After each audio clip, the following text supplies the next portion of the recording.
So when I was pulling out of my home the other morning to go to work, when I stepped on the accelerator to pull off, guess what happened?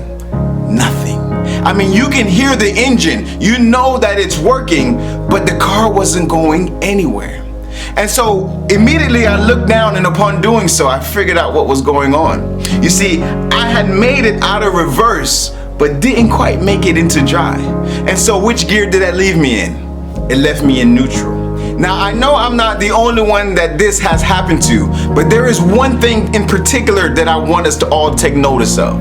You see, when you look down at your gearbox, it doesn't matter how close you are to being in drive. Until you get into the right gear, you're not going anywhere. All of the car's efforts are in vain. And sometimes that's how life feels. Sometimes, I know I'm not the only one, it feels like in life that you're just giving life everything you have. You're waking up in the morning, you're going hard day after day, but every time you look up, you're no closer to your destination than you were the day before. And that can be a very frustrating feeling. And if you're feeling like that today, my question to you is this: are you in the right gear? You see, being in the right gear just means that you're operating and walking in your purpose. The word purpose means to operate as intended, to do what someone was designed to do. Are you walking in your purpose? You see, the purpose and the design of that car was to get me to my destination, but until the car was in the right gear, it could never fulfill its purpose. The Bible says in Jeremiah 29:11 that God has a plan and a purpose for your life, and it's to prosper you and not to harm you, to give you hope and a future.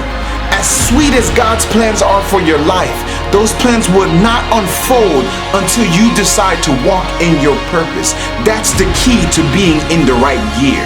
So I'm gonna ask you again, are you in the right gear? Are you fulfilling your purpose? It is critical that you know what your purpose is in life. Dr. Miles Monroe said, when the purpose of something is not known, the abuse of it is inevitable.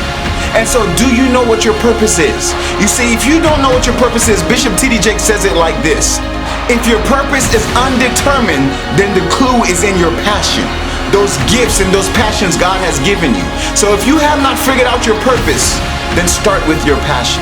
Start with those gifts. What are those things that you're passionate about?